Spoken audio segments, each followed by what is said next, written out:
Good morning. It's Thursday, the 12th of February 2026, and I would like to welcome you to this month's meeting of Rother District Council's Planning Committee. I'm Councillor Brian Drayson, the Chair of the committee. The committee is required to consider the 4 applications on the agenda today against national and local planning policies. Where these policies appear to conflict with each other, the members are required to use their individual knowledge and judgment to come to an informed decision for the benefit of Rother District as a whole. It should be noted that the Planning Committee is not a public meeting, but a meeting that the public may attend. Rother District Council has a public speaking scheme which allows members of the public and others to address the committee on a particular application. Full details of the scheme are available on the RDC website. Members are reminded that after today's meeting is finished, we're going to receive an update on the latest draft MPPF. We're joined in the chamber this morning by the following officers: Mike Hughes, Head of Planning. We were going to be joined by the Development Manager, Matt Worsley, but he is unwell and we wish him well. And we will be joined later instead by Sarah Shepherd, Development Management Team Leader. We also have Paula Slynn, Legal Advisor, Paul Killick, Legal Advisor, Edwin Cork, Principal Planning Officer. We will be joined later by Matthew Jenner on his items. We have Julie Hollins, Committee Clerk, and Eleanor Drew, who is monitoring our webcast for us. Members of the committee joining online are Councillor Tony Ganley. Can you say hello, please, Councillor Ganley, so I know the link's working? If you can find the unmute button. Yeah. Yes, good morning. Good morning, Councillor Ganley, thank you. Just remind members to the public that Councillor Ganley, because he's joining online, can take part in the debate and ask questions, but he cannot vote or move a motion or amendment. There's no fire alarm test scheduled for today, so in the event of an alarm, we are all to leave the chamber by the nearest fire exit and reassemble in the front car park. Please, can everyone in the chamber this morning make sure that their mobile phones are either switched off or on silent? Thank you.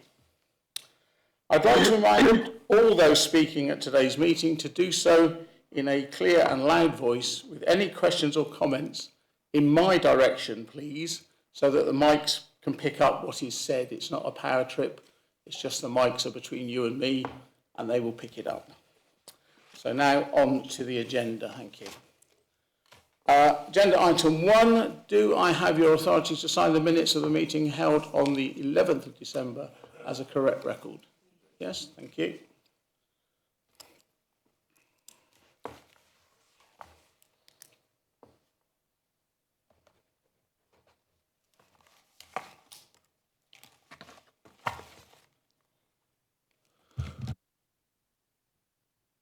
I must get in habit of turning this off when I'm doing something.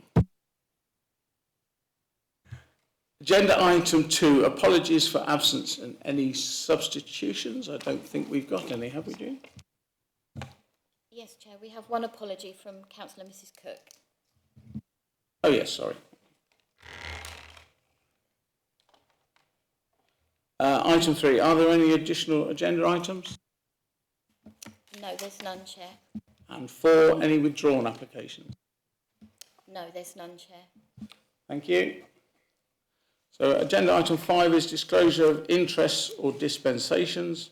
To receive any disclosures by members of disclosable pecuniary interests and other registrable and non-registrable interests in matters on the agenda, the nature of any such interest and details of any dispensations obtained.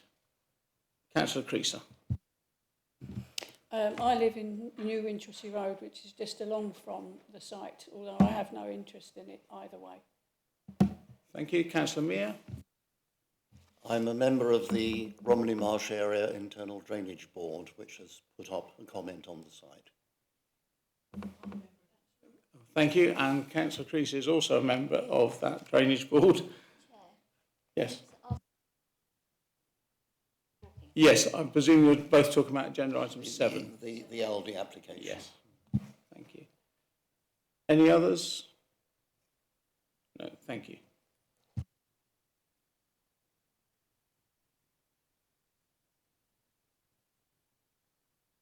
Right, agenda item 6, the Planning Applications Index. The final page of this report shows the applications being considered by the committee today, and we now move on to the applications before us. For each application, an officer will first present the report to the committee, and after any public speaking, members will ask questions of the officer before debating the application. Members will then in due course proceed to a vote on any motion arising from that debate.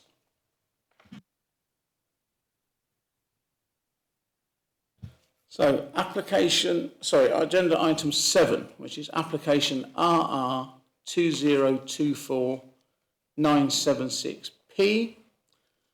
It's Winchelsea Road, land to the south of Jempson's Yard, Rye. The proposal is for the demolition of the existing buildings and construction of a new food store, use class E (A), with access, car and cycle parking, landscaping and associated works. It's before the committee today as a matter of public interest and referred to us by the head of planning. The officer in the case is Edwin Cork, who will be presenting his report later, and members visited the site on Tuesday. The recommendation in this case is it be resolved to grant planning permission delegated subject to conditions and the prior completion of a planning obligation, Section 106 agreement, to secure the following. Now, I had thought to save time not reading this, but I'm sure I should to make it clear, and I will read them again at the end when we come to the vote, just to make clear. So it's a planning obligation to secure the following: local employment and skills plan and associated fee of £3,726, delivery of on-site biodiversity net gain, including a habitat management and monitoring plan, and a BNG monitoring fee of £3,794, food store car park free for customers for a minimum of 2 hours, a financial contribution of £15,000 to enhance the pedestrian route between the food store and Rye Town Centre, a financial contribution of £49,950 to sustain existing bus services, a financial contribution of £30,000 to improve existing bus stops as follows: the A259 Tillingham Bridge bus stop, northbound direction towards Rye Town Centre, comprising the installation of a bus stop clearway, minimum 18 metres, extending as far south as possible to where the yellow lines commence, and potentially slightly beyond, subject to a safety assessment, together with the provision of a shelter, seating and real-time bus information sign. Wish Street bus stop, southbound, direction towards Winchelsea, comprising the provision of a raised curb shelter, seating subject to Town Council agreement, and a real-time bus information sign. Travel plan and travel plan audit fee of £6,000, and the following highway works secured under a Section 278 agreement: improvements to the site access junction on the A259 Winchelsea Road, and a monitoring fee for the Section 106 agreement. I make no apologies that I'll be saying those all again later for clarity. We have 2 people registered to speak on this application. Therefore, the planning officer will present the report to the committee, and then before members ask questions of the officer, the committee will hear from Mr. Chris Cretan on behalf of Morrison's Jempsons, speaking against the application, and then Mr. Robert McClellan on behalf of Aldi, speaking in support of the application. So Edwin Cork, Principal Planning Officer, will now present his report on the application. If you please, Ed. Thank you, Chair, and good morning, councillors. Members should have received an update sheet yesterday with a correction to paragraph 9.2.11 of the report, and that just references the most recent employment land supply position statement, which was published in December 2025. There are also additional representations noted on the update sheet, 1 objection and 6 comments of support, and members were notified of a briefing note circulated by the applicant as well. I think members have also received additional comments since the update sheet was published as well. So, there we go. Okay. This 0.9 hectare application site is part of the Jempsons Trading Estate, which is a long-standing commercial estate of industrial and warehousing units and hard-standing, located on the southwest side of and set well back from Winchelsea Road, which is the A259, and it's a trunk road. Access to the trading estate is from Winchelsea Road between residential properties, and members saw that at a site visit on Tuesday. At the site visit, members observed that the trading estate sits behind and at a lower ground level than the mainly residential properties which front Winchelsea Road, and is bordered by low-lying open countryside to the southwest. This is coastal and floodplain grazing marsh and falls within the High Weald National Landscape. Elsewhere, there are residential properties adjoining the trading estate to the southeast in Western Barn Close, and if I can show my cursor, hopefully you can see I'm wiggling my cursor around to the southeast. And there are other residential properties just set behind Winchelsea Road to the northwest. Again, I can show you my cursor there. And there's also a public footpath which runs adjacent to the northwest boundary of the trading estates. And you can see a track which runs in a sort of southwest direction from Winchelsea Road, leading into the countryside. There's a public footpath running along there. Okay, this is a view of the trading estate site from the Citadel to the northeast, looking sort of down towards Winchelsea Road, and you can see the industrial buildings set down behind the residential properties. And then from the open countryside to the southwest, we're looking back towards the site, and the Citadel is in the background, and you can see, hopefully, the low lying industrial buildings that are on the Jempsons Trading Estate site. As pointed out at the site visit, there are a number of designated heritage assets in the surrounding area. These include the Rye Conservation Area, which on the image you can see is marked by the number 1 and is within that sort of yellow dotted line. There's also the Grade 2 listed Willow Tree House, which is marked as number 2. It's a blue, number 3, and it's a blue dot on this screen. And members, I pointed that on site to them. And you've also got the Martello Tower number 30, which is down to the south, and that's marked as number 4. Again, there's a blue dot just to the south of the image, you can see.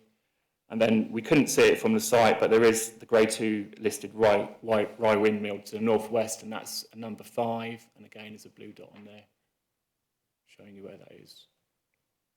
It's also relevant to note that most of the application site is within flood zone 3.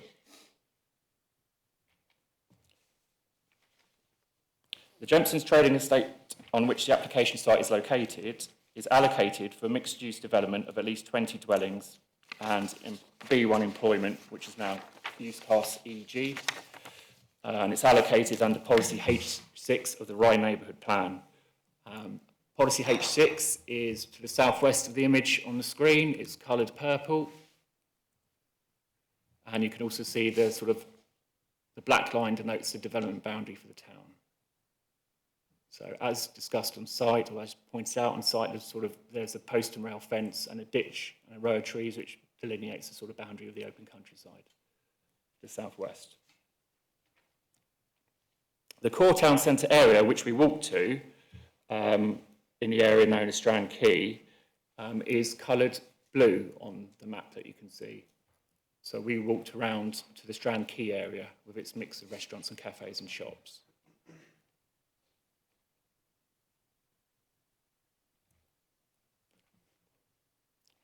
This application being considered by members is one of 3 separate but related applications for a comprehensive redevelopment of the Jempsons Trading Estate site to provide 43 retirement living units, which are shown in the southern portion of the site, 16 dwellings in the southeastern portion, and this proposed food store development in the northwest part of the trading estate. And again, I pointed out to members on site where each of the individual developments would be located.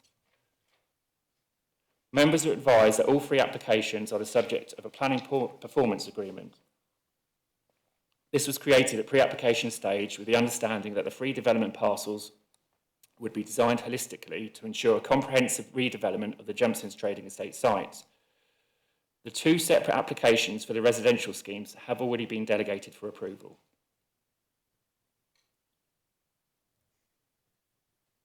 This proposal comprises the development of a single-storey discount food store with a gross external area of 1,951 square metres, together with associated car and cycle parking provision, realignment of the existing vehicular access from Winchelsea Road, landscaping and other works. And you can see on the plan there the footprint of the building and the 107 car parking spaces that are proposed in front of it. The proposal as part of the wider redevelopment scheme also includes a section of mown footpath in the field to the southwest, which would link with a nearby public footpath. And you can see it's included within the red edge of the boundary there, the application site just to the southwest.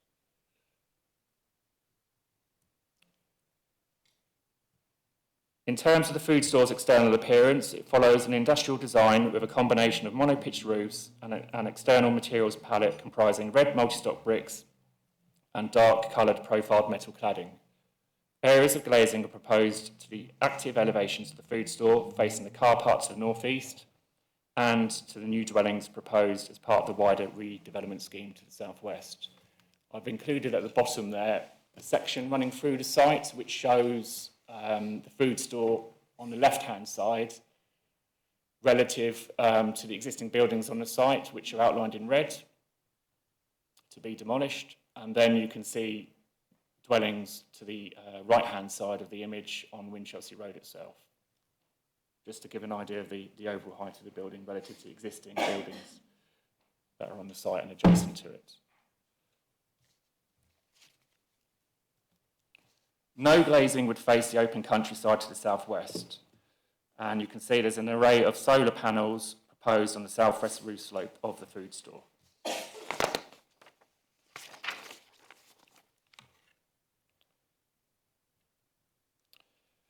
In terms of determining whether planning permission should be granted for the proposed food store development, a number of issues are considered in the committee report. The report sets out that the proposal is contrary to the site allocation policy, as the retail use would not provide the employment floor space anticipated as part of the comprehensive mixed-use redevelopment of the wider allocated site. The proposal also conflicts with the retail development policy EC7 of the Rother Local Plan Core Strategy, as a trade diversion arising from the food store would have an adverse impact on the vitality and viability of Rye Town Centre and an adverse impact on existing investment in the town centre. However, the proposed food store would comply with the core strategy policy framework for Rye and Rye Harbour, which is RY1, which seeks to increase the choice of convenience shopping in Rye by facilitating the increase of some 1,650 square metres of net additional convenience floor space within or adjacent to the town centre. Furthermore, whilst the anticipated employment floor space would not be provided on the site, there has been significant delivery of employment floor space in the Rye and Rye Harbour area above the minimum 10,000 square metres promoted in the core strategy policy framework for this area. Moreover, the food store would generate 50 full-time equivalent jobs, therefore maintaining an employment generating use on the site which would support the local economy. Taken together, these are important material considerations. The applicant has also agreed to sign up to the implementation of a local employment and skills plan, which will set out opportunities for and enable access to employment and the upskilling of local people through the construction phase and, where possible, the operational phase of the development. Other benefits that the food store proposal would deliver and which should be considered in the planning balance are the provision of an anchor low-cost food store, which will provide residents an alternative option for food shopping, as well as providing a supermarket option on a Sunday which will also serve the local and wider population and support link trips to the town centre. Another benefit is on-site biodiversity net gain, well above the minimum 10% requirement. There will be a financial contribution of £15,000 to enhance the pedestrian routes between the food store and Rye Town Centre. There will be a financial contribution of £49,950 to sustain existing bus services. And there will be a financial contribution of £30,000 to improve 2 existing bus stops in the surrounding area. There are also benefits associated with the wider redevelopment scheme, and these include, amongst other things, supporting employment for around 35 construction workers per annum during a 2-year build period, supporting 26 full-time equivalent induced and indirect jobs as a result of supply chain and employee spend, contributing to £2.3 million per annum in direct gross value added and a further £2.4 million as a result of indirect and induced employment benefiting the entire region, making better use of an underutilised site by replacing the old existing underutilised buildings with a high quality, visually attractive development which incorporates sustainability features, and providing dwellings in a sustainable location to meet local housing need. On balance, officers consider that the benefits of the proposal would, in this case, significantly and demonstrably outweigh the identified conflicts with the development plan.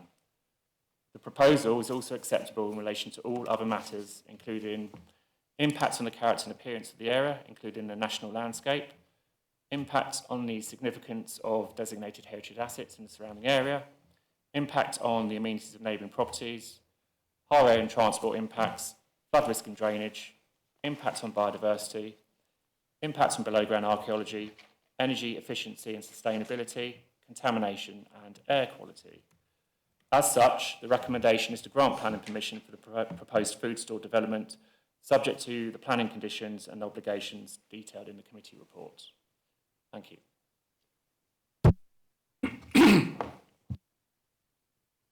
Sorry, thank you, Ed.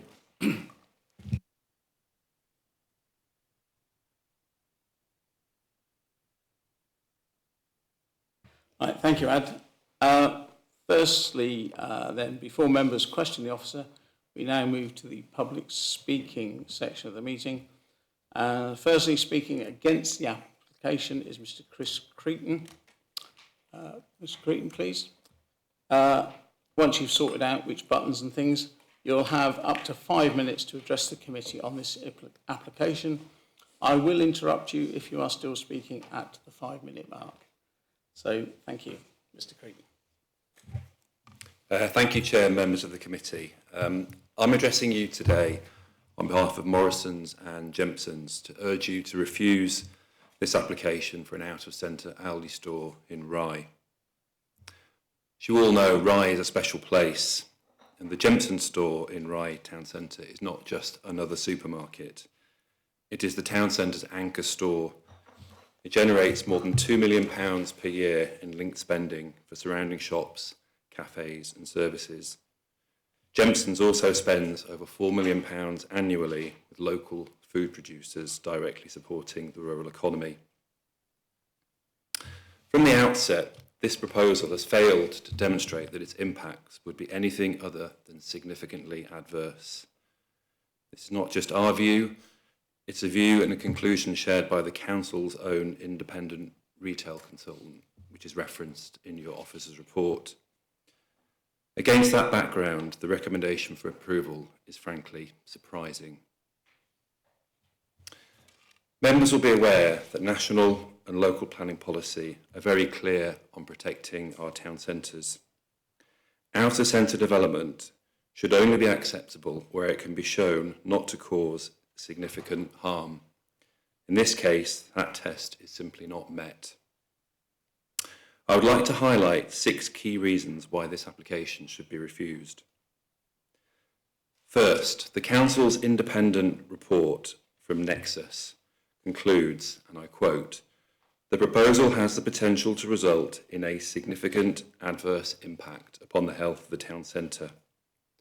Paragraph 95 of the National Planning Policy Framework is explicit. Where such an impact is likely, the application should be refused.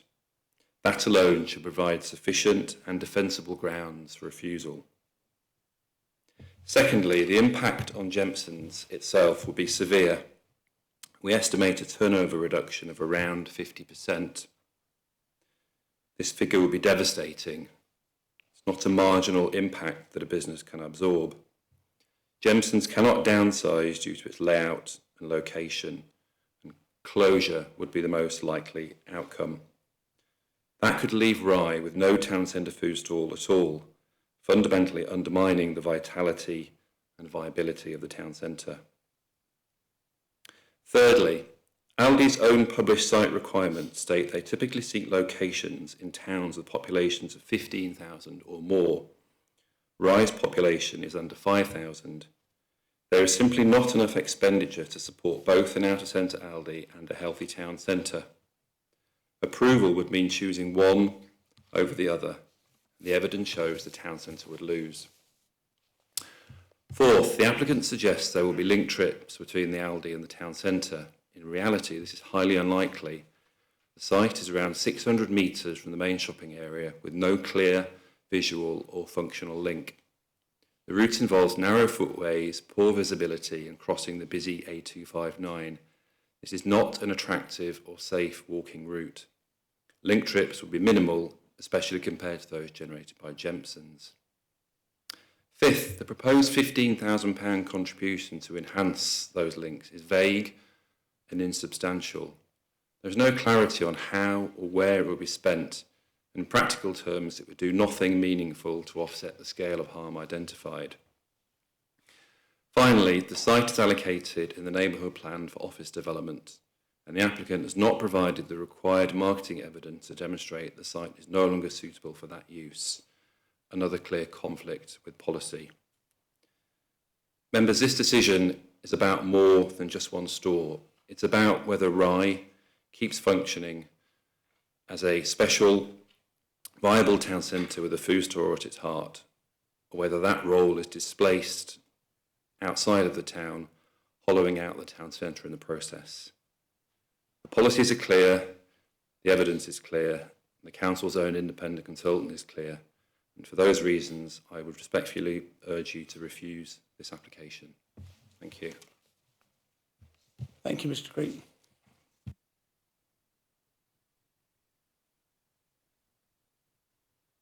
And now, speaking in support of the application, we have Mr. Robert McClellan. Mr. McClellan, please. You too, once you've sorted yourself out, have got up to 5 minutes to address the committee on the application. And I will interrupt you if you are still talking. Thank you.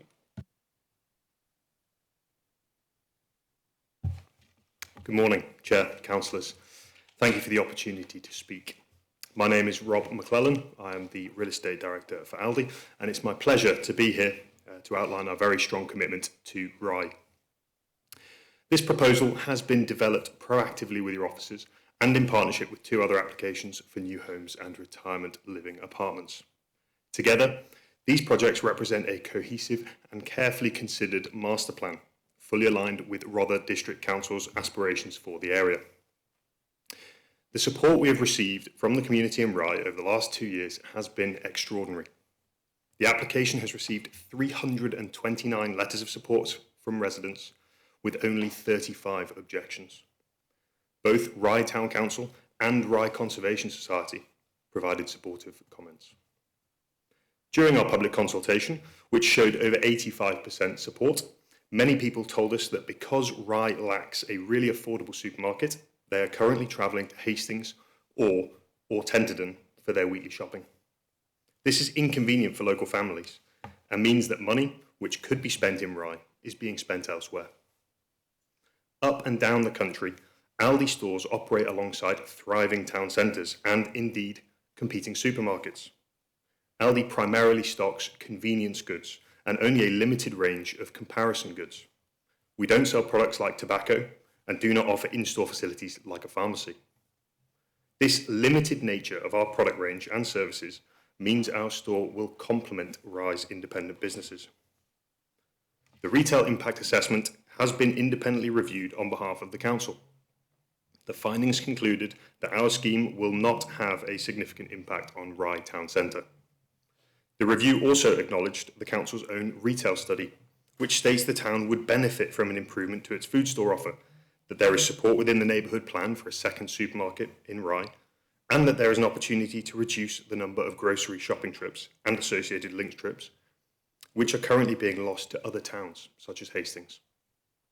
These are all important positive benefits in the overall planning balance.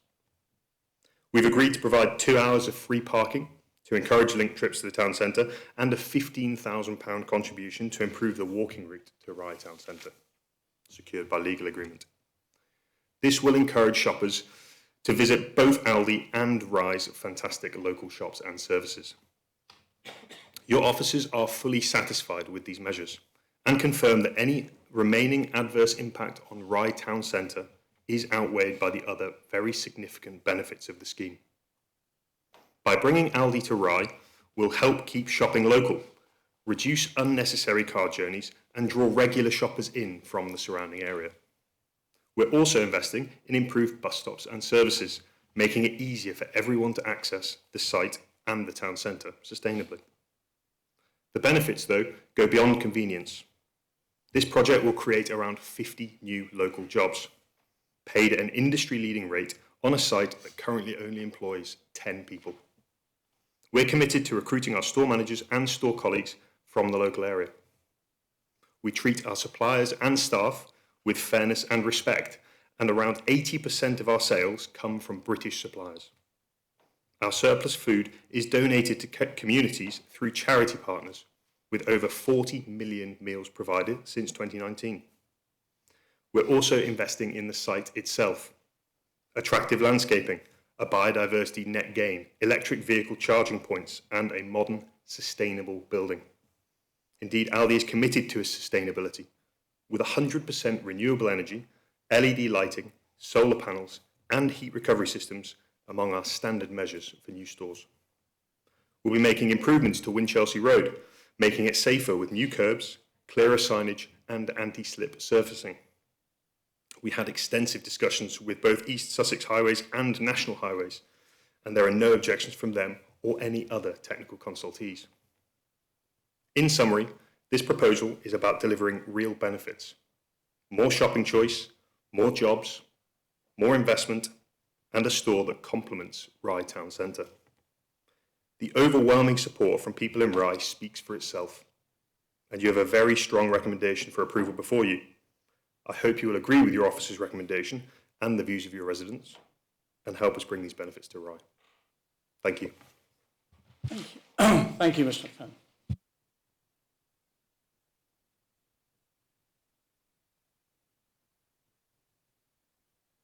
Right, members, we start by any questions of the officer. Please try not to stray into discussion of points or making points at the moment. This is questions of the officer. Anyone with a question? Councillor Mear. Chair, I have a list of 5 questions, if I may. Perhaps if the officer were to, Mr. Cook, were to write them down and answer them in one go when I finish, would that be acceptable, Chair? Yeah, far away. First of all, in the interest of clarity, I would like you to clarify your views on paragraphs 94 and 95 of the NPPF, and this is the significant adverse point which the speaker against has raised. And I know it's covered in your report, but I would like to hear that covered. There's the question of the height of the new building and its visibility from the open countryside. I know that there's no objection from the county landscape people, but I would like to hear a little bit more about that. And I know that the level is to be raised somewhat in case of flooding, and the blank wall facing the countryside is very, very close to the boundary fence, so there is perhaps a limited opportunity for further screening. I would like to hear your views on that. An observation of my own, we're talking about the catchment area for this shop, proposed shop. We hear that the population of Rye is about 5,000, but if we take Rye and Winchelsea wards and Eastern Rother wards, we get to a population of around 10,000. Your observations on that would be welcome. And lastly, I think this is lastly, I raised this on the site visit. We have the tidal river there, marked on our map here as the Tillingham, and on Google Earth as the Breed. The tidal river, at an extreme high tide, that comes right up over the footpath on the river side of it, and the water is retained by a brick wall, sea defence. That water would be above the level of the site, and if that were to be breached, which is highly, highly unlikely, the water could flood down the slope and onto the site. So I would like your reassurance that the evacuation, the warnings and evacuation procedures are robust. Thank you, Councillor Mayor. Ed. Thank you, Councillor. In relation to the paragraphs 94 and 95 of the MPPF, the applicant submitted a retail impact assessment to consider the impacts of proposal on the town centre, which includes a sequential test.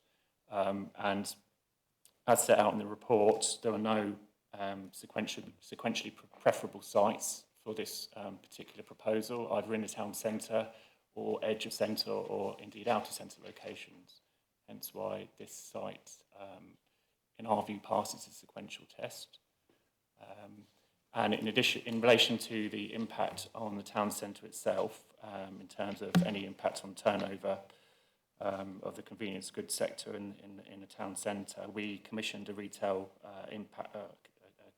retail consultant to review the submissions of both the applicant and the objector, Jempsons and Morrisons, and they've undertaken that exercise and essentially said that the issues are finely balanced in relation to the impacts.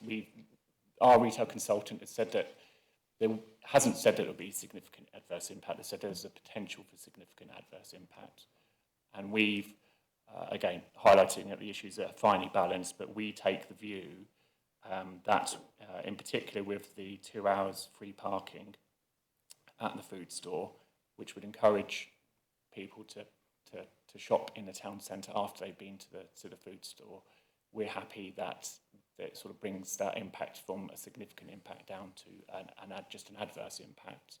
And in the planning balance, taking into account all the other benefits of the scheme, we're happy that outweighs the adverse impacts in relation to the impacts on the town centre.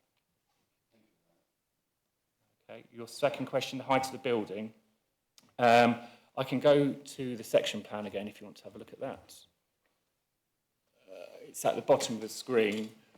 The building's 7.2 metres high. It is slightly higher at its highest point than the existing buildings on the site, but it's still a single-storey building. And as I mentioned on site, as you look at it from the open countryside to the southwest, it will appear as a low single-storey building, and it will be viewed against mainly the residential buildings on Winchelsea Road, and you would see clearly the citadel rising above that in the sort of background. The material for the building, I think I set out, it's an industrial style building, which is sort of in keeping with the character of the site as things stand. In relation to the trees, I'm confident that there's enough room behind the building for additional tree planting to go in and to take root, provide a screen for the building. We've had no objections from the landscape architect in that regard, and neither have the Highwood National Landscape objected to the proposal. So I'm confident that will be fine. The local population, so the neighbourhood plan actually does say that Rye and the surrounding areas, surrounding villages support sort of 20,000 locals. So, Aldi say that their food stores serve a population of 15,000 people. Well, the neighbourhood plan says there's a population of 20,000 in and around Rye. And in terms of the river, there has been extensive discussions, negotiations with the Environment Agency on this proposal and the associated proposals, and also with the lead local flood authority. Neither body objects to the proposal and are fully supportive of it. Finished floor levels for the food store are set 300 millimetres above the sort of freehold level that the Environment Agency require, and there is a flood warning and evacuation plan which we're securing by condition. Yes, my concern on the flooding was flooding from the river above rather than from the floodplain to the open countryside. But yes, I would welcome your assurance that the warning and evacuation procedures are going to be very robust. Yes, there will be, and I believe it will be the store manager who will be responsible for implementing them. But in terms of the general flood risk, that does include in relation to flooding from the river itself.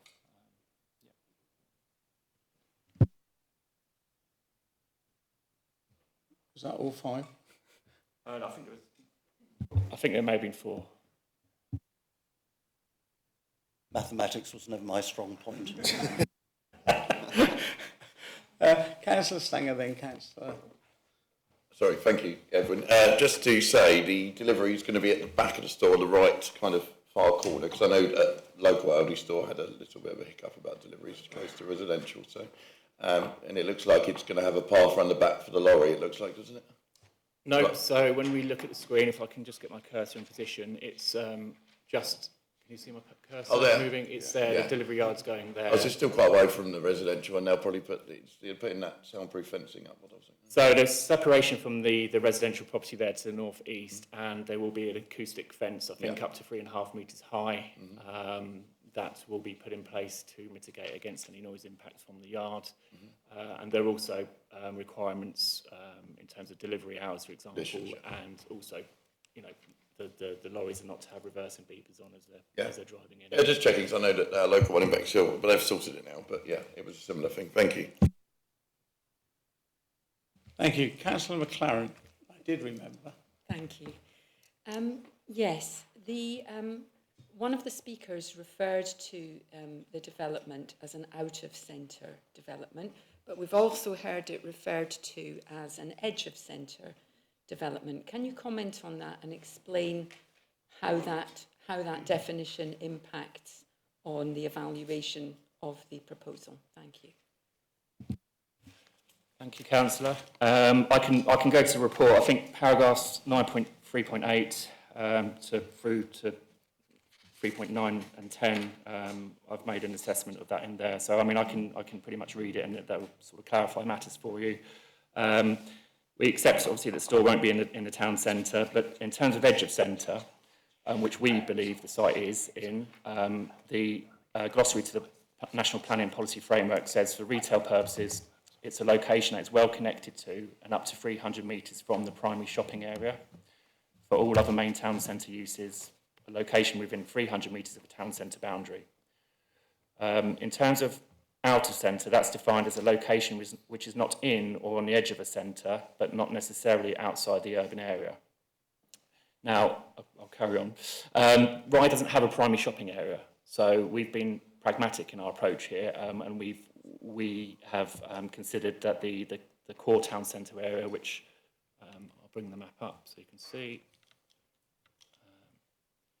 which is in blue, and which members walked to on Tuesday, is within 300 metres, about 290 metres I've measured it, and that's part of the core town centre area, and we consider the site is therefore edge of centre rather than out of centre. Thank you. That stopped me asking my question. Councillor Mrs. Merivale. Yes, thank you. My question is basically around traffic movements. Winchelsea Road, according to on one of the online people who wrote it, said that it's a nightmare turning out of that site onto Winchelsea Road. Is there going to be any traffic calming on Winchelsea Road? No traffic calming measures are proposed as such. Again, this has been subject to extensive negotiations of national highways as it's the main trunk road. It is essentially a realignment of the existing access road, so it's more central. When we're on site, it's to the sort of left-hand side of it as you're walking out to the site onto Winchelsea Road. The access road is not central, so the applicants are proposing to centralise or realign it so it's more central, which provides greater visibility space to the east and west. And that's gone through process with National Highways who are happy with that. Right. And so that when the whole site is in full operation, there will be residents, there will be customers, there will be lorries, there will be all sort of accessing and egressing the site.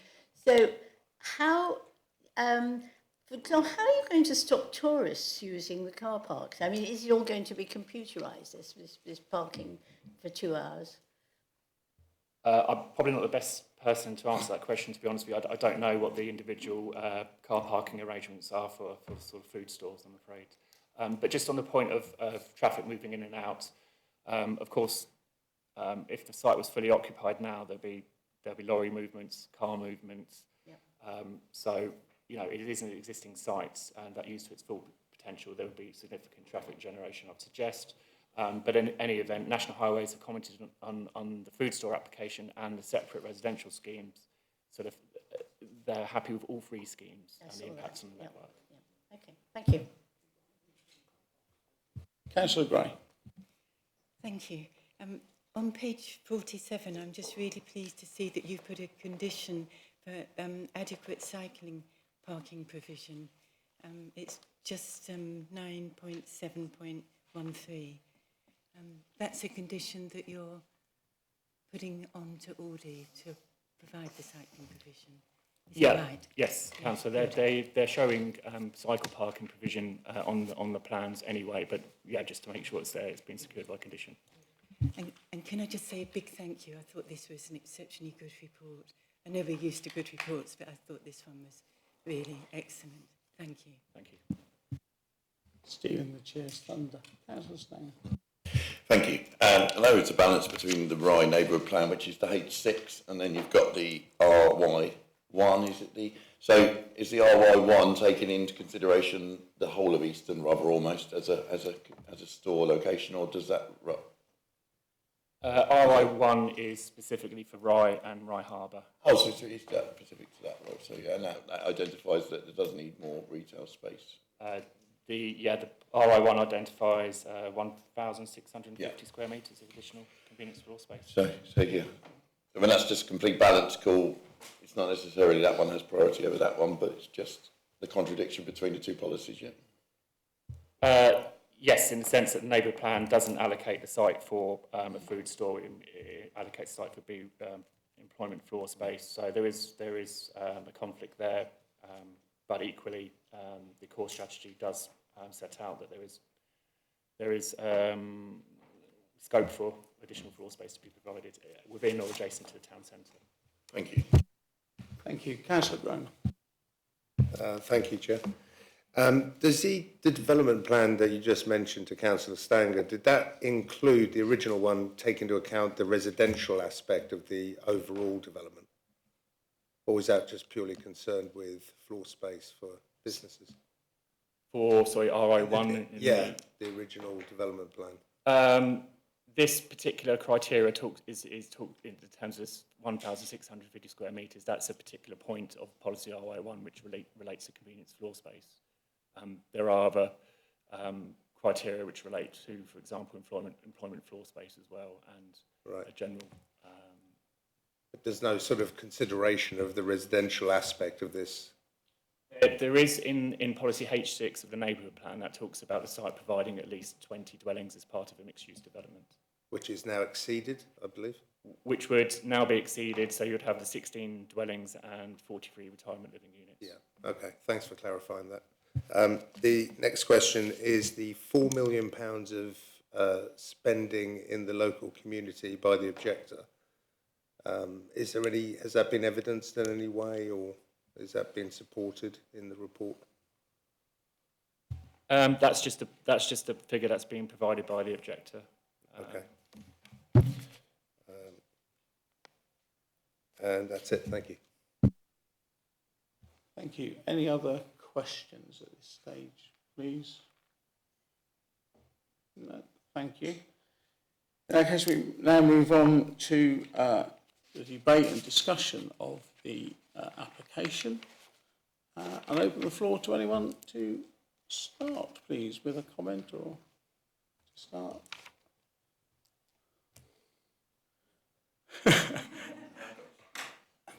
Well, I'm going to start with a bit because, to me, it all hinges on Rye Town Centre. I have no problems with the building, the style of it, the look of it, the BN, and the real crippler is the effect on Rye Town Centre as a whole. I personally think crossing the A259 twice to get to the town centre is a big blockage. But then, previously, when I've been to Rye, I have parked in Jempson's, but then I've gone to park in another car park in Rye to visit Rye, rather than walking. And that's possible at Aldi. Possible. But all these things are potential. We're being asked to look in a crystal ball and hope. If we say yes, it doesn't destroy the town centre, but if we say no, the people of Rye have got no alternative other than travelling to Hastings and to further afield. So it's just I am still on the fence, and I know soon I've got to get off it, but it is a real balance to me of just what is that effect. And we've got the independent review that I think every opportunity said our figures are less than what Jempson's was saying and more than Aldi or the other way round, but they were going up the middle, which didn't really help much. So I'm still struggling, but I'm hoping that anything I said may have sparked some other people to say something. Councillor Crease. As ward member, one of the ward members for this Rye, and also a person who lives just up the road from this, I don't consider it to be edge of anything because it's right next the next road to where I live. Having said that, the dynamics are quite clear in terms of the kind of people and the age of people that live in and around the area. We have an ageing community, so to be able to walk to the shops is far better for them than having to take a car, because a lot of people just can't drive. So that makes it much more of a challenge. The other thing, of course, is that you're getting an opportunity for more jobs. And Rye is tiny, so to say that it's out of centre in the town centre, we don't really have a town centre, if the truth's told. We do have a massive conservation area, and those people are on board with this idea because it's not interfering with that. The other thing if people have not mentioned at all is that Rye is world-renowned for visitors. Visitors come from all over the world and they stay there. So then that gives them a much wider choice to actually do it. I mean, obviously at the moment we've got lots of changes with Canberra, but we've also all got all the caravan parks, and people come here and they stay here. Now, if they come here and they stay here, in Rye, I'm saying, not here in Bexon as well, of course, but in terms of this, people will not necessarily bring all their shopping in their vehicles or on the train. They can get their groceries while they're here on holiday. People come for a couple of weeks, and so that would then be another source of income and justification to have another supermarket. So there is a lot of people in and around Rye don't have a car, aren't able to drive either because they don't have the money or they are too old to drive. And there's a lot of them and all. So I think the thing of it is I personally can't see a problem. I live next door to that Martello Tower because it's in my garden. So, and I'm going to hear the noise, but then when they built the estate next to that, between my home and this site, It was pilings and stuff like that. But it was then, it's gone, it's done. And there was only 4 houses in that place at the time. The other thing with this particular site is I've lived there a long time in that area. And when the Pallet Force and the other businesses were there, that was very busy. And the Pallet Force people seem to get in and out all right. So I really don't understand the consideration of more journeys. I think they're going to be less. Thank you. Thank you. Councillor Stanger. Thank you, Chair. Yeah, just looking at it all, and there was some studies I've been reading in my research leading up to today that the edge of town, obviously this class is edge of town, I think it's closer than the supermarket from here, Aldi's, but edge of town can increase visitors to the town. Yep. But that's just a view.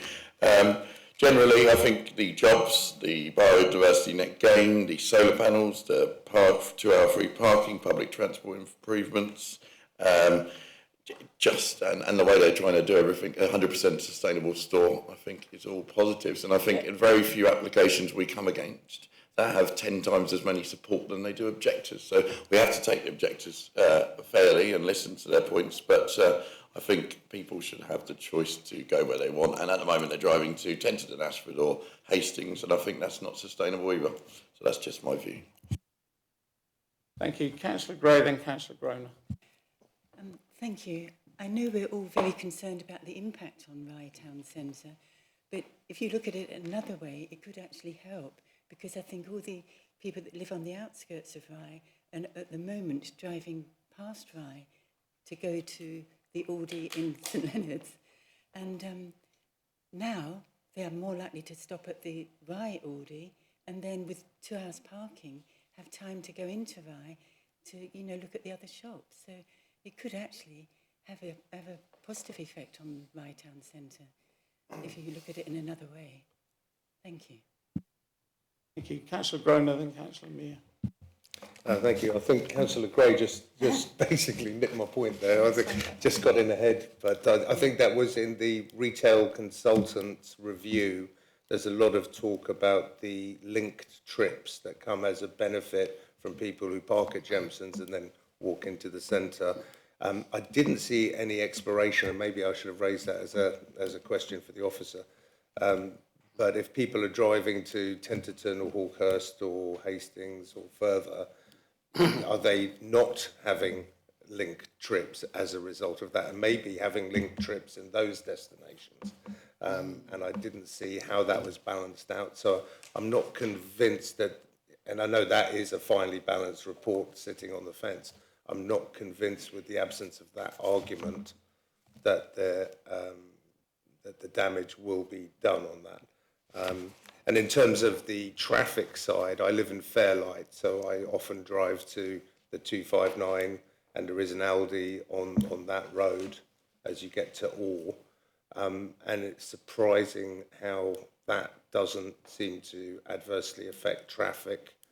And in terms of traffic calming, actually, that will probably slow down the traffic coming into it, which is something that the speed signs always, because that's a very, very fast approach. So actually a little bit more traffic actually might calm and make it all a little bit safer anyway. So that was another point. And yeah, I think that was it. In balance, I think it seems to, and so I'm waffling on a bit, but the real thing is, because there's conflict in plans, and you know, plans are just plans, they're not real things, but when you listen to what we've received in terms of support and the lack of objection from people like the conservation area, I think, you know, at first do no harm, right? And there doesn't seem to be anybody beyond, obviously, an existing commercial concern, which is obviously going to be under threat or in competition. There doesn't seem to be a big voice of objection from any other section of the community that I can hear. So that's making my mind up, I think. Thank you. Whilst I try to avoid straight into comments during questions, there's nothing to stop you asking questions during comments. But I'm not sure there was quite a question there that Ed could answer. I think it was unanswerable because it wasn't in the report, but I think by its absence, it does throw the question up. And I sort of think I've got my own answer to it. Like we say, we're looking in a crystal ball. So, Thank you. Councillor Mear, then Councillor Creaser. Chair. Yes, if need were the only criterion, then I don't think that there's any doubt about this, that there is a need in Rye for a facility of this sort. Rye sorely lacks a place where you can go and do your weekly shopping at a reasonable price. I think it's worth noting that part of Rye, the Tilling Green estate, falls within the 20% most deprived areas in England under the index of multiple deprivation. There are a lot of poor people in Rye, just despite its beauty, its attraction and its history and so on, but there is actually poverty there. And I think that a facility of this sort would be an enormous boon to those people, and we need to think very seriously about that. I don't live that far from Rye, I go there often. I don't think the walk from Aldi's to the town centre is a problem for anyone reasonably fit. There are links, there are other shops on the way to the Citadel.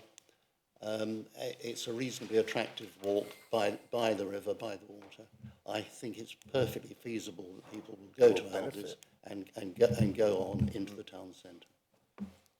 Yeah, I was just going to say that we could have been straying off planning matters there, but I don't think we have, because the point's made that an integral part of this is that people will go from Aldi to, that's one of the arguments that's in the report. So I think those comments were fine. So I'm just making sure we stay on planning issues, but I think that was. So I've got Councillor Creaser, then Councillor McLaren. Councillor Creaser. One of the things I will identify is there's no free parking in Rye. None.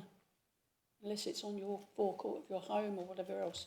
So wherever you go, there's a very short window if you go into Jempson's during the day to nip in and nip out. But you have to pay for their parking other than that. And, 2 hours is a couple of quid. The other thing is the walk from the proposed site to the town has got lots of seats, public seating on the way. I know because I use it all the time. So if I get tired or whatever, then I will stop and sit down. We do have a lot of seats because there's lots of people much worse off than I am physically. So thank you for that. Thank you. I think I've got Councillor McLaren, then Mrs Barnes, then Councillor Stanger. So Councillor McLaren. Thank you. So building on Councillor Mear's point about there is poverty in Rye, I think the cost of living pressures are felt by a very wide group of the residents there. Yeah. And I think, we have to really keep that as an important consideration in our minds. And I think this store will be accessible to people who do not have on foot, by bike, get the bus. And I'm also thinking about busy working families. So, if there's two parents working and the kids have all got busy things on a Saturday, it can be very important to be able to do an economical family shop on a Sunday. And this store, I think, does provide that. And then environmentally, I just want to support the other comments that have been made about the reduction of car journeys to low-cost food stores in nearby towns. And obviously we can't exactly quantify that, but that, in my mind, is quite a big consideration. Not only are we hoping to encourage visitors to do more and stay longer in Rye, but we're hoping to keep more of the local people, getting their needs met for economical shopping, but also the cultural and historical offering of Rye Town Centre.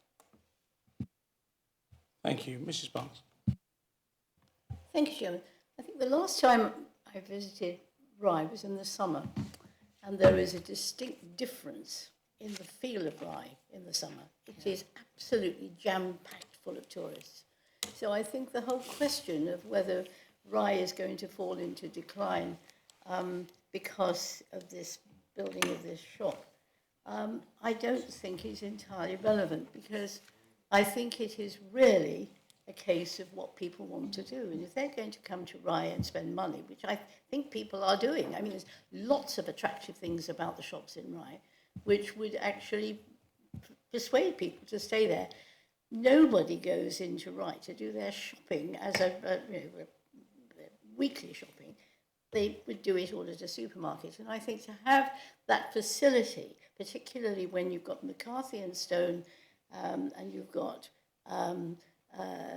people coming in to buy something. I mean, I think we all use Aldi, we all use Morrison's, we all use whatever, for things that we need on the spur of the moment. For the big shop, we probably use a home delivery service or something. But I think the whole concept of the layout of this site is so attractive, and such detail has been observed. So many lovely points about trees and grass and the looking after it. And it's quite clear that this company really cares that that when it's done, it's not going to be an eyesore. It's set off the road. And as long as my earlier point to Edwin, which was really, I was a bit concerned about speeding traffic coming down Winchelsea Road, making it difficult to cross safely. But as long as that's been observed, and I heard, I think, the representative from Aldi saying that something had been done to modify the entrance. I can't actually see where we have got into such a state about worrying about what visitors are going to do, what people are going to do, where they're going to spend their money. Let them do that. In the winter, it's not busy. It's not busy. So, but it always has been not busy in the winter. So, it is busy. but it is basically a summer tourist attraction, and it is a huge attraction. But I don't think we need to confuse that with people doing their weekly shop. I think it's absolutely fine. It's great to have a public footpath being put in especially for the occasion. But I think it will all work out. And as we find very often when we have a huge development going on somewhere, we have everybody throwing their hands up in the air and saying, this is going to be awful, and then it all gets built and it's not. I think we should stop worrying. The only thing, before I come on to Councillor Stanger, the only thing I'd say about that is you only need to make one mistake and it's forever. That's the trouble. And that's why I think it's quite right that we were exercised and have been exercised on that effective Rye Town Centre, almost said the council. Councillor Stanger. Thank you, Chair. It's clearly, I've made some notes about it. I think it's clearly a big decision for Rye. When you strip it back, it's the planning balance. I believe, and I'm at the stage now, I think the approval is justified from the officers. There is conflict with the neighbourhood plan, but employment targets locally have already been exceeded. This scheme delivers 50 jobs, far more than what's there now. The key retail test is whether there's significant adverse impact on the town centre. I tend to agree with the officers in the independent report that it won't have a significant adverse. It may bring new people in. There's no objections from the statutory consultees. We've got extra bus funding, the green biodiversity net gain, and the sites and the solar panels, the electric vehicle parking, and the 2 hours free parking, I think are all really good. It won't please everyone, a few major schemes do, but on balance, I think the benefits outweigh the policy conflict. For them reasons, I moved. Let me hold you there. Yeah. Let me hold you, stop you there. Writing that. Because I knew what was coming next. Yeah. But the head of planning, Mike Hughes, wants to address this for me. Thank you, Chair, and hopefully I won't confuse matters. I know I can do sometimes. I just want to make a number of very quick comments, I think, if I may. It is fair to say that Aldi have worked with us on the application, and there have been improvements made since the application was submitted. And whatever your view on the merits or dismerits of the scheme, I think we would all agree that the case officer's report is very thorough in laying that out so that you can make your judgment. Second comment I want to make is, and I know members know this, so particularly for the benefit of anyone listening, from the public, you know, if you vote to grant this, you are granting a food store. It's not tied to Aldi necessarily. I suspect, given that they've invested money in it, that they'll probably take it forward. But ultimately, you know, it is a food store. It's not an Aldi food store. So I know that members know that. So, you know, it could be operated by, you know, any operator. I'm not saying that's necessarily going to happen, but if you grant permission, you're granting a food store, full stop. The other thing I think is you can see, hopefully, why I wanted to bring this to planning committee. There's a conflict with the development plan. I didn't feel it was appropriate that officers determine this themselves. I think we needed to have the benefit of a public discussion about the benefits and disbenefits of this scheme. I stand by that call. The other thing I think is, you know, there are some adverse impacts of the scheme. As Councillor Stanger said, there are a few schemes of this nature that don't have some adverse impacts to them, so it's not unusual in that respect. And you heard Mr. Crichton talk about some of the you know, adverse impacts in terms of the impact on the town centre. Set against that, you've got, in my final comment, there are a number of, you know, from an officer point of view, some fairly significant, we feel, material considerations. You know, you've got the provision of approximately 50 full-time equivalent jobs on a site that at the moment is providing relatively limited employment, not no employment, but relatively limited employment, through a use of a fairly sustainable edge of centre brownfield site. Councillor Groan's point from a little while ago, whilst we can't quantify it immediately, there's opportunity to reduce the number of grocery shopping trips lost from Rye. There is support in the neighbourhood plan, as Ed explained, and from, you know, some of the letters that we've had for a second food store to improve the food store offer. You know, there's improvements to bus stops which will benefit everyone using the buses, not just the people using the food store. And then also the sustainability goes above, you know, the requirements in our policy at the moment. But yeah, you have a judgment to make here, and that's all I wanted to say, Chair. But as I say, if you do grant permission, it will be for a food store. Thank you, Chair. Thank you, Councillor. Thank you, Mike. Sorry, Councillor Creaser. Oh, Creaser.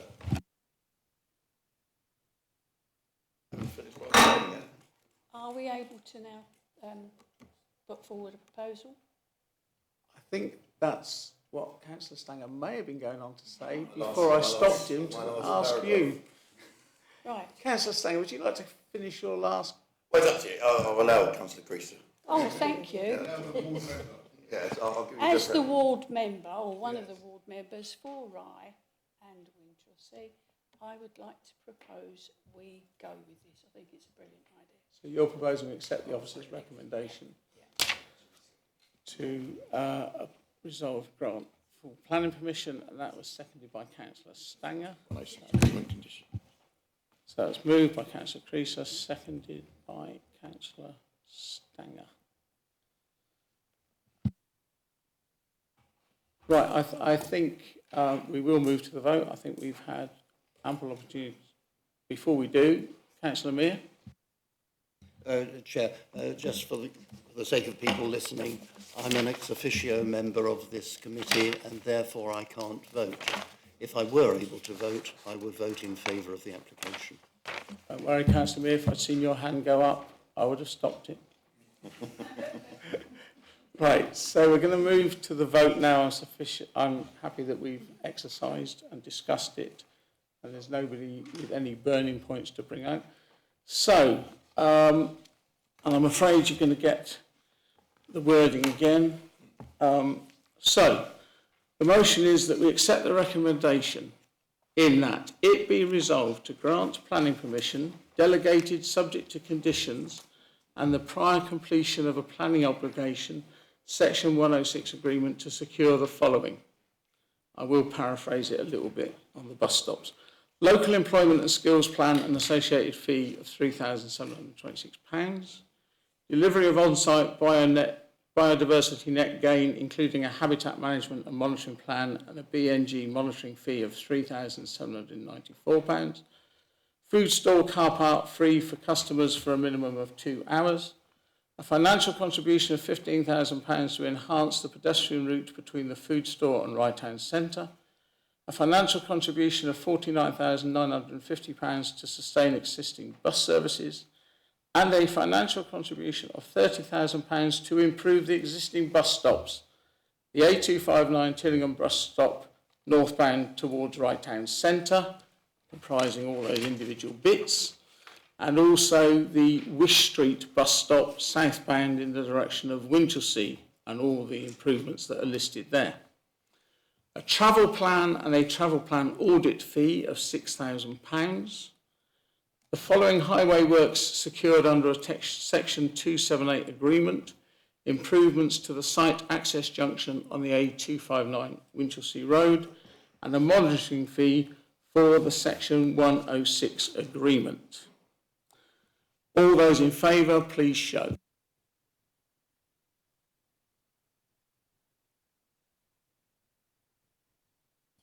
That is unanimous. Thank you. The committee will now break until 11:10. Thank you. Right, good morning. Welcome back to the Planning Committee. We're now going on to agenda item 8, which is application RR 2025-1592P. Location is in Beeching Road, Bexhill, and the proposal, which in the online agenda has a printing mistake, which I will describe in a minute. The proposal is for the construction of a workshop area for car/van, not caravan. It is for a car/van repairs and general maintenance, use class B2.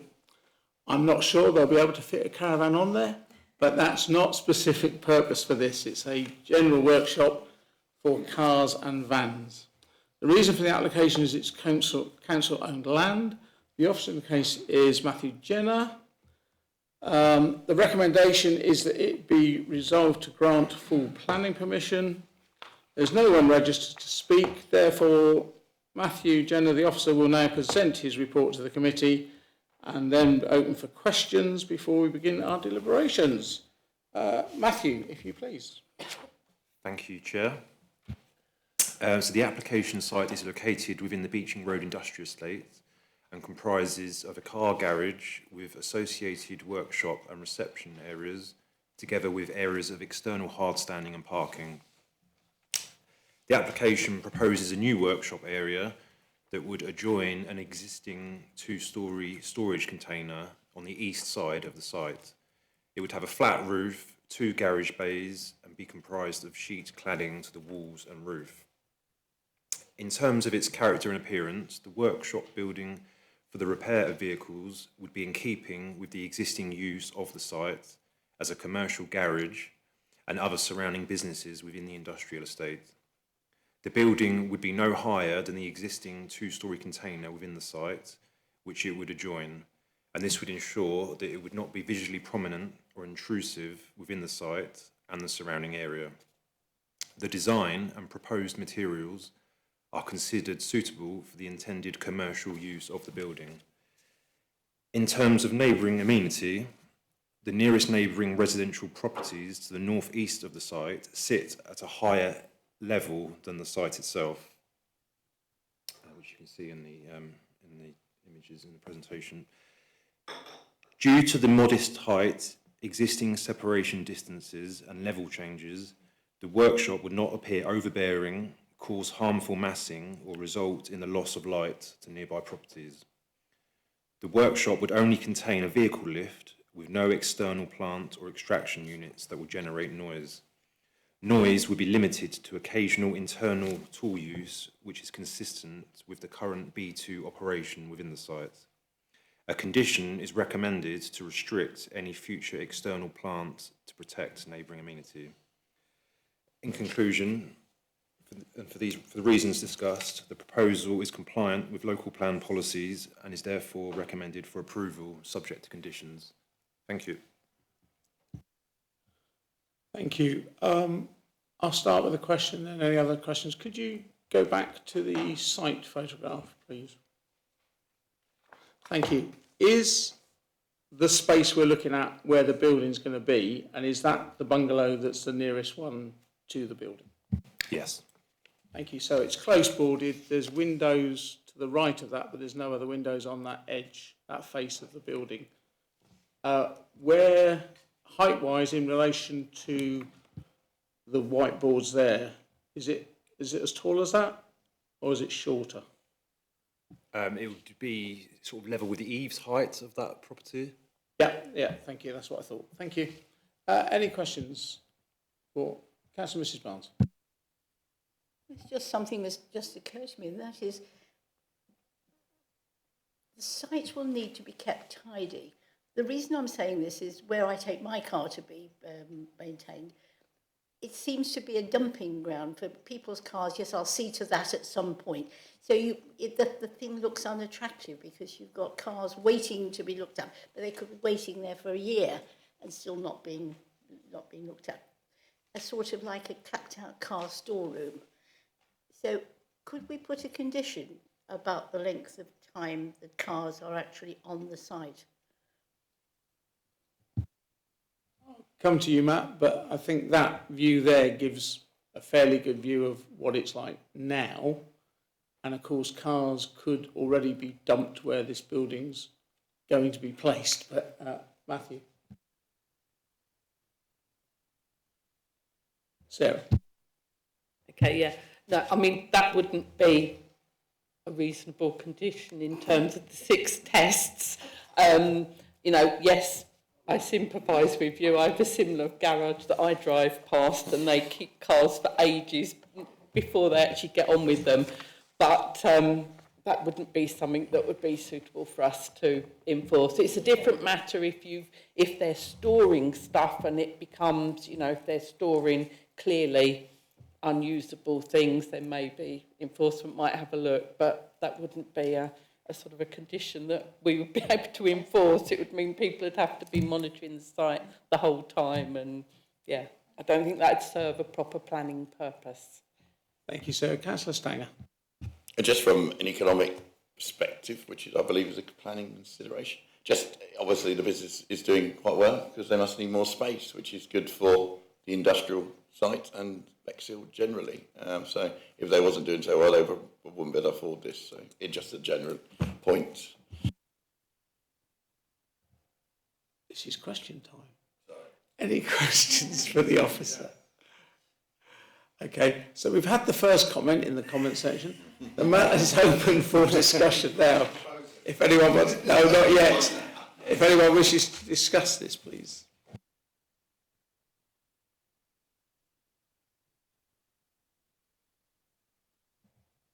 I was going to say, my comment is it seems to be, doesn't present any problems. The immediate neighbour is protected from it. It's shorter and it's boarded. It won't be visible. And I can't see any reason myself not to approve this, but somebody might find a reason to. Councillor Stanger. No comments for the debate, so I'd like to move the recommendation for resolve to grant full planning permission. Thank you. So it's moved by Councillor Stanger, seconded by Councillor Gray, that we grant full planning permission on this case. All those in favour, please show.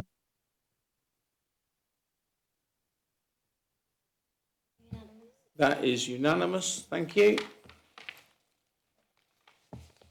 Moving on now to agenda item 9, which is application RR 2025-1955 full.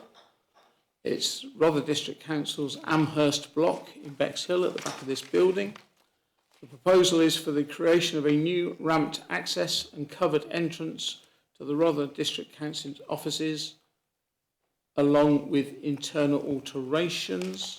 The reason is it's a Rother District Council application on council-owned land.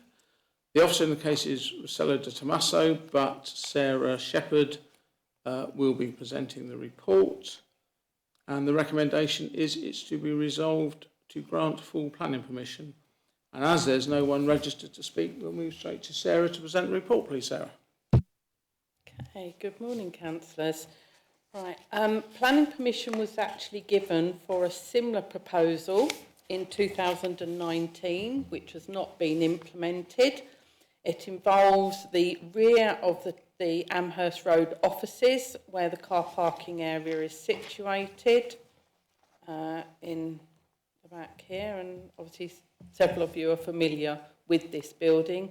At present, there is a lift internally, but it is only accessible via the ground floor, which is obviously occupied by the job centre, and so that lift isn't accessible for the rest of the council offices. This proposal is a slimmed down proposal from before. It looks at creating a new entrance door. This is the lift shaft in the centre here. Looks at creating a new entrance door with a ramp in the rear here, which will take you into the lobby area, so that, and they'll then slightly alter the entrance doors around the lift so that office employees for the council will also be able to use the lift to gain access to the upper floors. And there you have the ramped entrance coming in there with the entrance door and a new lobby formed around the lift there. This proposal does result in the loss of one parking space, but parking provisions are considered sufficient, and it is considered to be of greater benefit to have an accessible building for all staff or other workers that visit the building in compliance with the legislation on accessible buildings. The last will just show you, this is the existing to the left. The proposal to the right, you can see with the ramp going up with the entrance door to access the lift there. The application, as I say, is a simplified form. Before it was going to have an enclosed entrance hall area, and that's come out. It's just a canopy now with the ramp. So in those terms, it's a cheaper option, more affordable, and the recommendation is again for approval. Thank you. I'm going to kick off with one question before I come to Councillor Groner. There is obviously another organisation that uses the second floor. They're able to use the lift, aren't they, the PCN, or not? No. This is only a... No, the only people that can access... It serves the council. Sorry, okay. The only people that can access the lift at the moment is the job centre, or if somebody goes through the job centre, but obviously the job centre is a secure location as well. So, but does it serve the floor that the PCN's on as well? The new lift? It would do, yes. Yeah, yes, so it would go it's right not up just to council staff, it's other staff in the building. Would, yeah. Thank you. All staff employed in the building. Thank you. Councillor Groner. Sorry, quick question. Are these works statutory requirements then? You mentioned something about some law being compliant with Yeah, I mean, there is an accessible law, but because this building is pre-existing, it doesn't have to comply with it. But the issue is that because we've leased the ground floor to an outside organisation, we can't then access the lift. So the lift is there, but other users of the building can't access the lift at the moment without going through the job centre. And because it's in a secure part of the job centre, other employees in the building can't access the lift. Okay. And it's been 7 years since the first application and we got away without a lift? Has it been like that for 7 years then? But now that we're about to get rid of all our buildings, it's suddenly really urgent? Is that correct? Or not? No. Okay, thanks. I'm sure it might have a future use in mind. Because it struck me in your answer then that if the current lift is only accessible to the job centre on the ground floor, and they've got no reason to go to floors 1, 2 or 3, it's a non-existent lift really, isn't it? It's an ex-lift. Councillor Creasle and Councillor Stanger. This is just a question. Does it mean that if this goes through, that we can actually get up to the tech department? You've got... Sorry. Yeah, okay, thank you. Councillor Stanger. Yes, you would be able to use the lift to get up to the tech department. You saw the state of me last time. Mine was a comment, not a question. But yeah, I've been up. I have a problem with the iPad, and that's quite. Them staff have to do some miles to get up and down there. Right, any more questions? Councillor Bell. Yes, I'm a little uncomfortable about this because it is actually going to be an asset which we will be getting rid of in 2 years' time. And I'm just wondering whether we are doing the right thing by spending money now, which we didn't 7 years ago. I think that's a question with your other hat on as a councillor and addressing the council about spending its money on planning conditions, on planning matters. The application is for a lift to make the or a ramp to make the building totally accessible. Thank you for your consideration about this, but I think actually I'm not going to vote. That is your prerogative. But yes, the fact, I mean, it's not a planning matter either, it's a council matter, but at the end of the day, it might make the building more disposable if it had access to the lift that at the moment only goes to the ground floor. But I say I don't think that's a planning matter, that's a council matter, which will, don't talk to me about Bexhill Town Council. And now I've got to declare that I'm a member of Bexhill Town Council, but they have no relevance in this matter. So if there's no more questions, we're now open for discussion on this matter. Anyone want to say anything?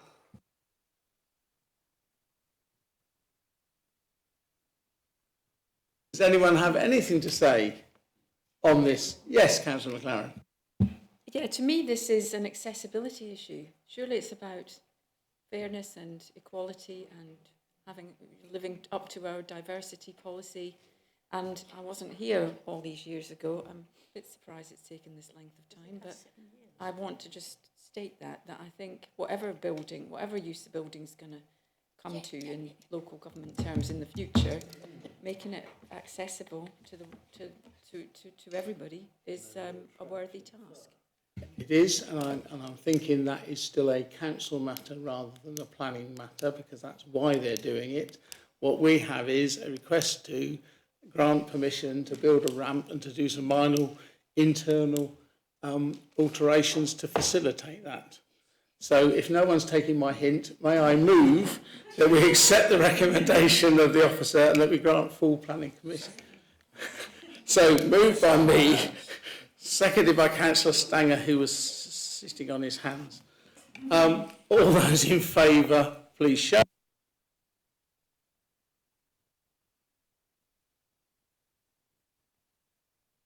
All those against? Those abstaining? 2 abstentions.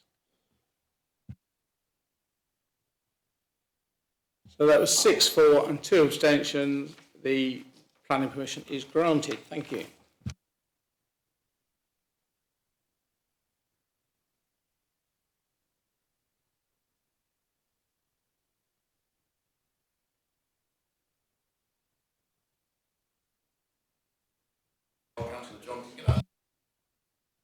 So we now move on to agenda item 10, which is application RR 2025-1862 HOU, which is one of these wonderful myriad of qualifiers we have now, which means it's a householder application.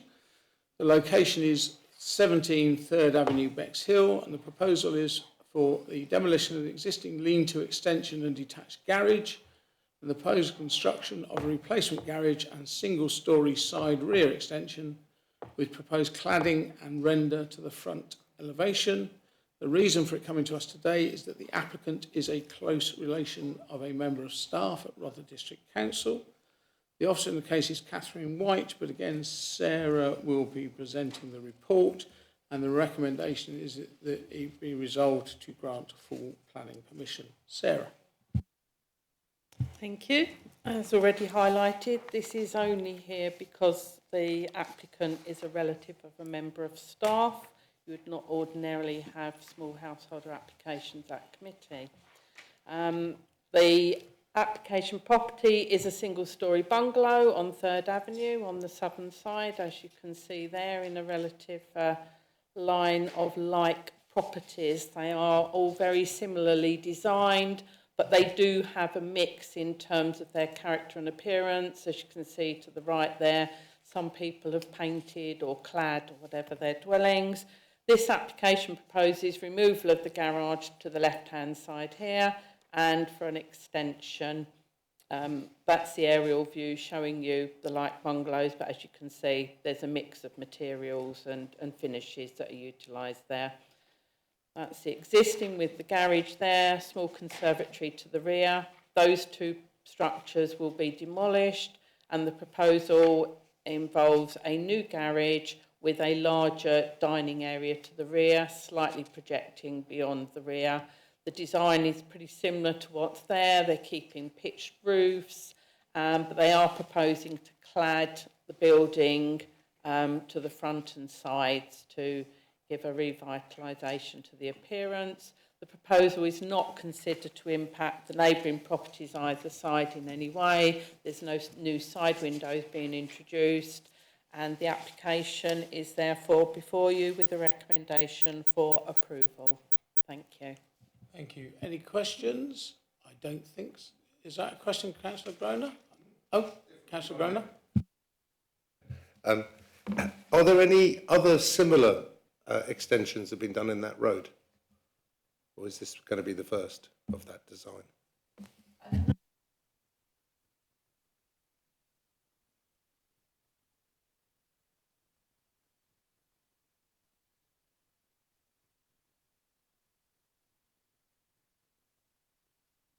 Thank you, Sarah. And loft extensions on some. Any questions other than that one? Matters open for debate then. Councillor Gray. Move approval.